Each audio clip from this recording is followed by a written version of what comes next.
90,2 Serambi FM Syedara masih bersama saya Iska Novita dan juga Haji Said Khawalid ya. Dan kita masih akan berbincang mengenai tema kita kali ini, yaitu berbaik sangka kepada Allah dalam menghadapi musibah di Tausiah Ramadan kali ini ya. Dan Syederalun, kita sudah banyak berbincang-bincang mengenai berbaik sangka kepada Allah dalam menghadapi musibah. Dan untuk Anda yang mungkin ingin menyampaikan sesuatu atau mungkin ingin bertanya, bisa langsung di 0811 689020. Anda juga bisa mendengarkan talk show ini di live.serambifm.com dan juga di Facebook Serambi FM ya. Kalau begitu kita lanjut lagi nih Walid untuk berbincang mengenai tema kita kali ini, yaitu berbaik sangka kepada Allah dalam menghadapi musibah ya. Nah, kira-kira untuk menghadapi musibah atau ujian itu sendiri baiknya itu seperti apa nih Walid?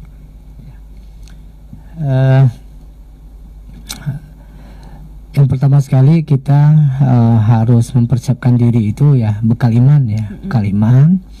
Kemudian tadi fondasi sabar ya, juga sabar. Kemudian dibarengi dengan ketaatan ya, ketaatan.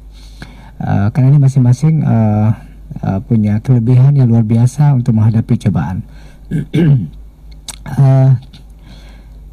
Sebenarnya kita selaku manusia ini tidak luput daripada cobaan dan musibah yang Allah berikan. Dan ini harus kita garis bawahi ya.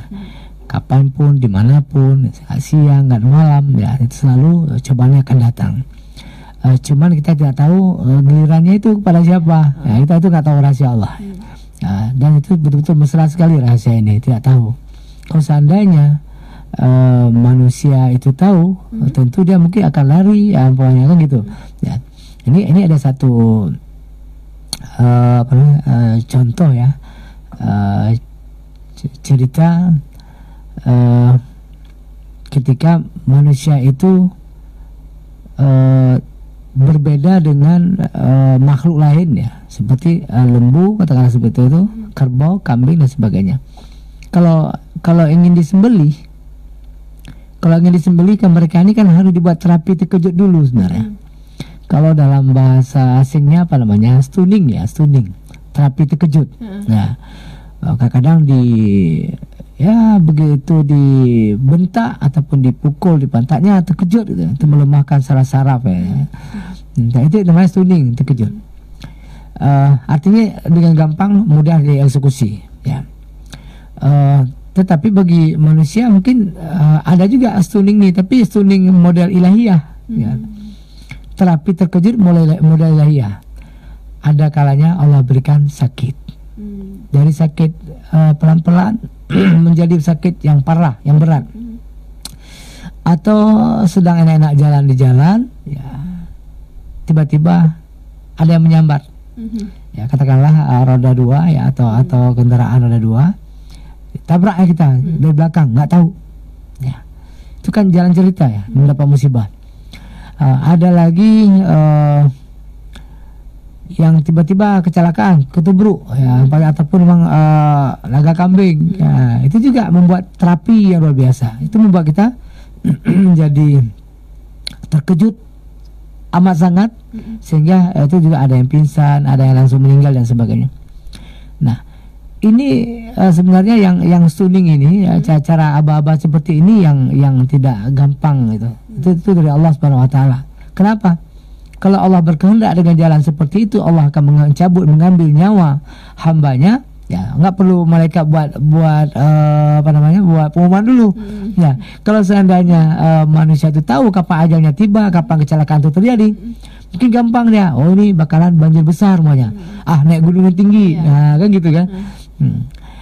Seperti Nabi Nuh bilang sama saudaranya, sama istri dan anaknya, kepada kaumnya, kita naikkan semua dalam perahu ini, dalam bahtera ini, biar kita akan selamat. Nanti kita akan ada, ini pengetahuan Nuh ya, beliau sudah ada gambaran akan terjadi banjir besar. Tetapi kapan pasti itu kan Allah rahasiakan. Itu namanya musibah tadi. Ya, Allah rahasiakan. Nah, sementara walaupun istri dan anaknya tidak mau, kami akan naik gunung tinggi itu. Itu kan rencana mereka. Tapi Nuh berpikir dengan sehat, karena tadi orang beriman tadi. Nuh ini kan orang yang bertakwa kepada Allah. Jadi Allah nampakkan jalan-jalan itu semuanya untuk menyelamatkan diri. Paling tidak sudah berusaha.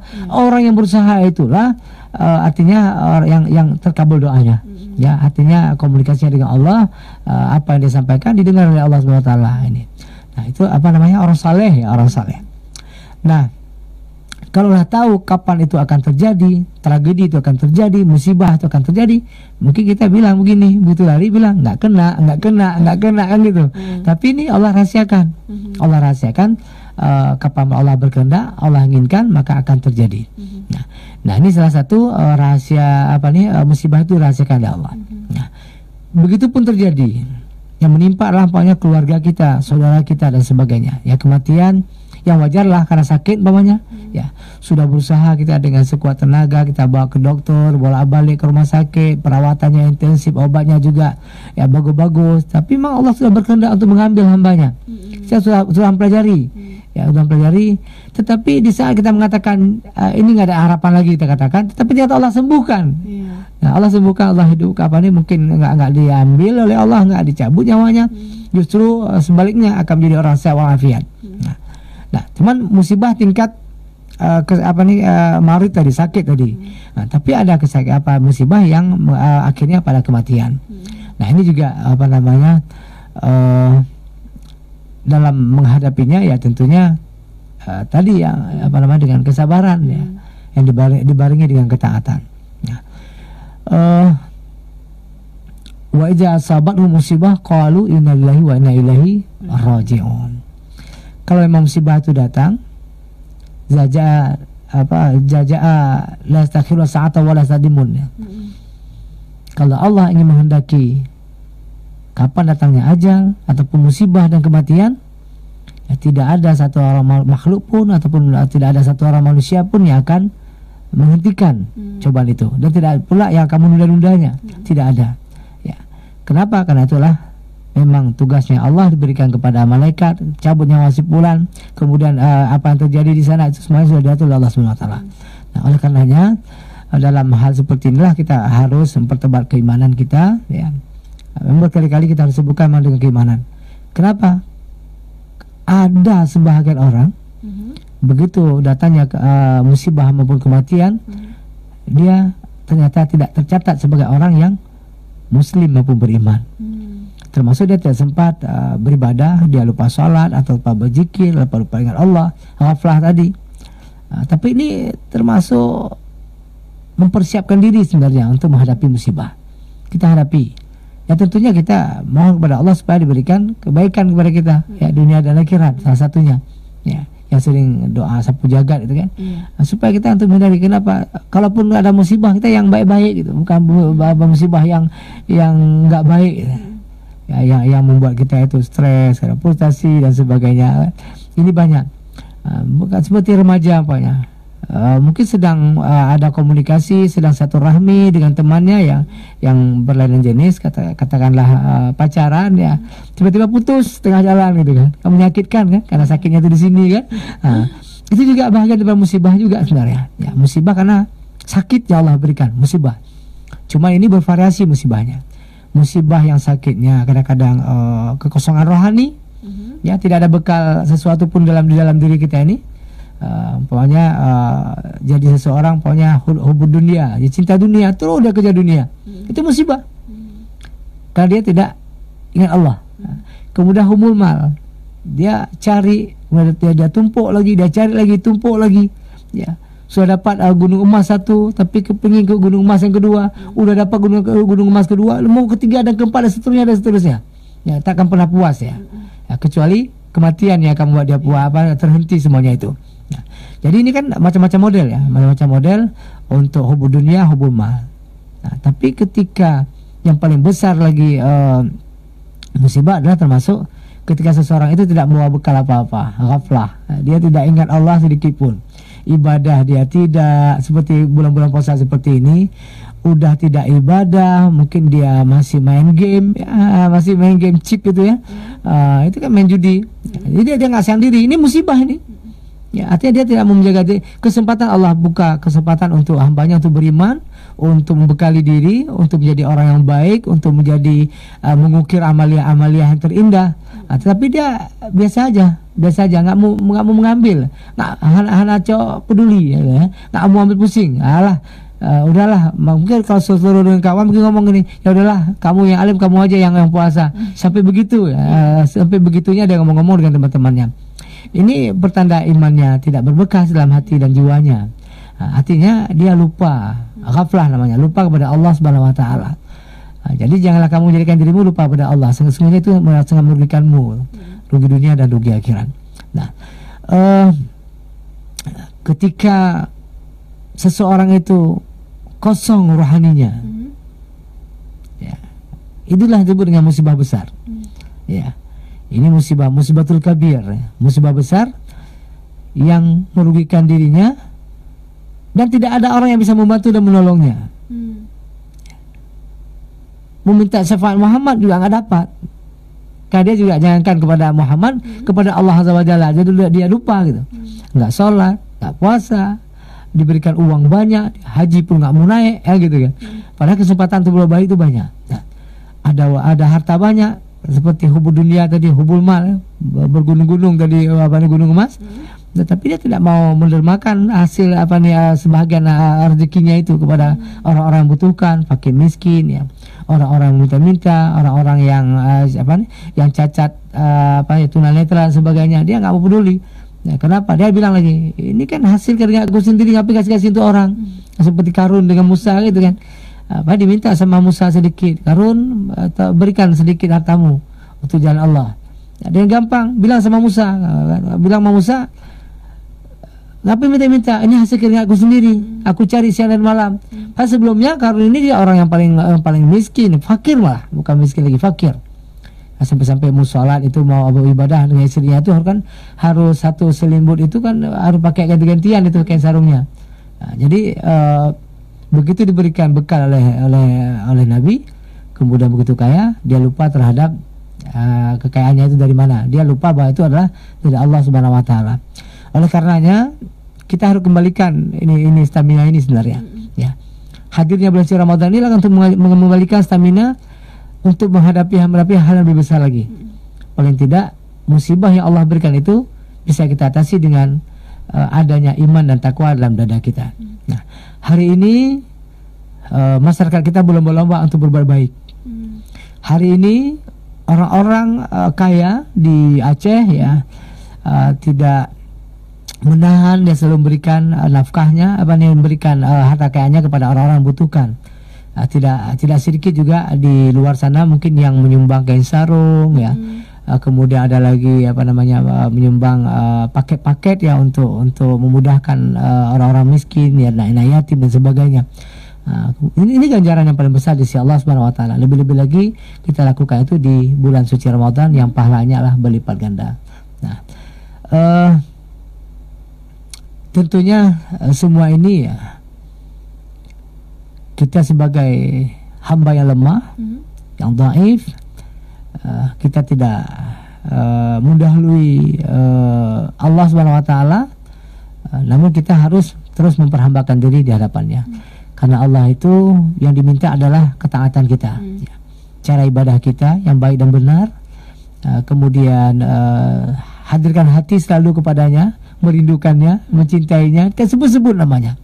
Ya, kita panggil namanya ya. Yang mungkin ini yang belum saya sebutkan tadi, panggil namanya selalu dengan penuh mesra. Kita kan bisa pahami ya nama-nama Asmaul Husna ya, yang selalu diajarkan oleh baginda Rasulullah SAW. Kemudian Allah menjelaskan juga bahwa bila rindu denganku ya panggillah, sebutlah namaku, gitu kan. Ud'uni astajib lakum. Kamu minta apa? Mintalah kepadaku. Nah, tapi mintanya itu ya tentunya kita harus pakai adab dalam berdoa dan meminta. Tidak boleh kita minta spontanitas, ya Allah berikan aku mobil Avanza. Nah, kan? Tapi kita ya memang dikasih sama Allah, tapi kenikmatan, kelezatan dalam pemakaiannya itu nggak ada. Nggak ada. Nah, tapi kalau kita minta berdasarkan doa kita, kemudian istijabah, ya kan, istijabah doa diterima oleh Allah. Enggak tahun itu depan lagi ya, mungkin 10 tahun akan datang baru dikabulkan oleh Allah. Tapi kita harus ingat bahwa begitulah proses dalam memohon dan meminta kepada Allah Subhanahu wa taala. Nah, berikutnya asma-asmanya itu yang seperti Ar-Rahman, Ar-Rahim, Ya Latif, Ya Kudus, As-Salam, Ya Mu'min, Ya Muhaimin. Ini selalu kita sebut karena memang Allah sangat memuliakan hambanya yang sering menyebut asmanya dengan kelembutan ya. Kita panggil ya, dengan segala kebaikan-kebaikannya. Dan insya Allah Allah akan membuka tabir dan hidayah, kemudian hijab-hijab yang tertutup akan dibuka. Kenapa? Kita panggil dengan penuh kemesraan, bersahaja. Allah juga akan menghampiri kita, mengabulkan doa kita karena kita mintanya dengan penuh keikhlasan dan ketulusan kepadanya. Oke, baik. Terima kasih Walid ya, karena sudah 1 jam juga kebersamaan kita Syederalun di Tausiah Ramadan kali ini. Kalau begitu kita langsung saja meminta kesimpulan dari tema kita hari ini, berbaik sangka kepada Allah dalam menghadapi musibah. Silakan Walid, singkat saja ya. Sudah menjadi kewajiban kita sebagai muslim karena kita bertuhankan Allah Azza wa Jalla, Allah Rabbus Samawati wal Ard, pemilik kerja langit dan bumi. Yang Allah Subhanahu wa taala adalah memang pencipta yang memiliki semua fasilitas yang ada, termasuk kita berada pada genggamannya. Makanya kita harus selalu mensyukuri segala nikmat-nikmat Allah ya, dengan dibarengi dengan ketaatan. Kita beribadah hanya semata-mata memuji Allah. Jangan pernah sekali-kali kita suudzon kepada Allah, tapi husnuzan kepada Allah. Kebaikan-kebaikan Allah cukup banyak, kita nggak mampu untuk menghitungnya. Sungguh Allah Maha Kaya dengan segala kebaikannya. Oleh karenanya, insan yang sejati, muslim yang baik itulah yang selalu husnuzan kepada Allah Subhanahu wa taala kapanpun, saat dia tertidur maupun terbaring maupun dia dalam beraktivitas, dia selalu berprasangka baik kepadanya karena Allah itu sangat lembut dan baik kepada hamba-hambanya. Oke, baik. Terima kasih Walid dan juga terima kasih untuk Anda Syederalun yang sudah menyimak talk show ini selama 1 jam ya. Dan semoga banyak hal yang bisa kita dapatkan dari Tausiah Ramadan kali ini ya, dan semoga kedepannya kita juga bisa menjadi orang yang mampu menghadapi musibah secara ikhlas dan selalu mengingat kebaikan-kebaikan dari Allah Subhanahu wa taala. Amin ya. Dan karena sudah 1 jam juga kebersamaan kita, maka mau tidak mau kita harus mengakhirinya nih Walid ya. Semoga kita punya kesempatan lain lagi untuk berbincang-bincang dengan tema yang lebih menarik lagi. Dan untuk Anda jangan kemana-mana karena saya masih akan kembali untuk menemani Anda tetap di 90,2 Serambi FM Laguna Pritana.